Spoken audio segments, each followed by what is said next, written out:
സത്യം വന്ന് സംസാരിച്ചപ്പോ അനു അമ്മാവനും കൂടുതൽ ബലവേഷലിനൊന്നും തയ്യാറായില്ല. അന്ന് ദാസങ്ങൾ മുടക്കി 25 ലക്ഷം അതുമാത്രം ഇന്ദ്രൻ തന്നാ മതി എന്ന് പറയുമായിരുന്നു. അല്ല, ദാസങ്ങൾ മുടക്കിയ കാശ് തിരിച്ചു ചോദിക്കാൻ അനന്തം മാഷിനും മക്കൾക്കും എന്തരുകു അവകാശം?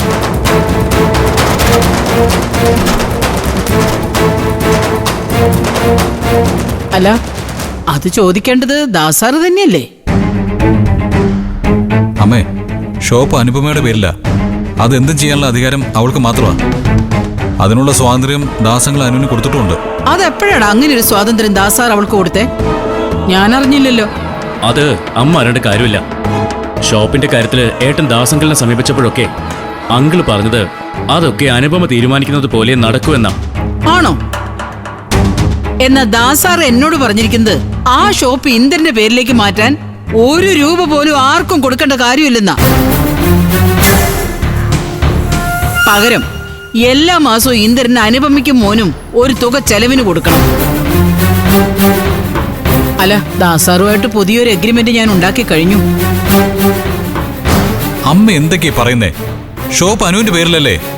പിന്നെ എങ്ങനെ അമ്മയ്ക്കും ദാസങ്കലിനും പുതിയ എഗ്രിമെന്റ് ഉണ്ടാക്കാൻ പറ്റും? അതൊന്നും നിലനിൽക്കാൻ പോകുന്നില്ല. അതെ, അനു ഞങ്ങൾക്ക് വാക്ക് തന്നതാ. അവൾ ഒരിക്കലും ആ വാക്ക് തെറ്റിക്കില്ല. അതൊക്കെ നിന്റെ വെറും തോന്നല രഘു. നിനക്ക് 25 ലക്ഷം വാങ്ങി തന്നിട്ട് അനുപമയ്ക്ക് എന്താ ഗുണം?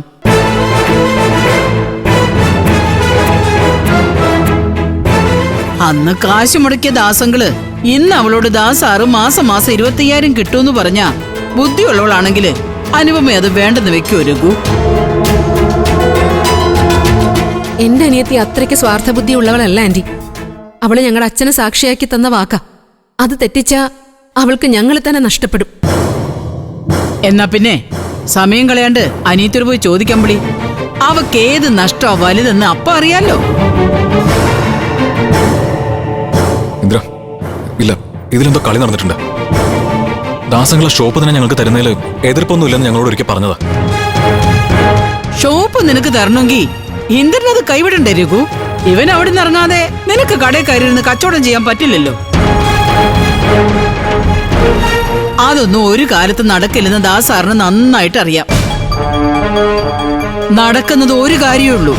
അതിന്റെ എഗ്രിമെന്റാ ഇന്ന് നടന്നത്. ഇനി അതിന്റെ പേരിൽ കാശിനിരക്കാനായിട്ട് ആരും ഇങ്ങോട്ട് വന്നേക്കില്ല. മനസ്സിലായോ?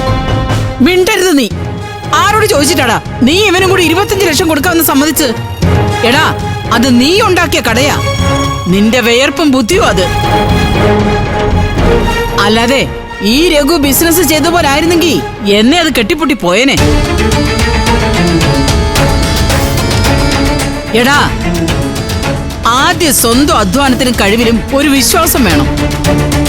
ഇനി ആ കടയുടെ പേരിൽ ആർക്കെങ്കിലും 5ന്റെ പൈസ കൊടുത്തെന്ന് ഞാൻ അറിഞ്ഞാ ബാക്കി അപ്പ പറയാം.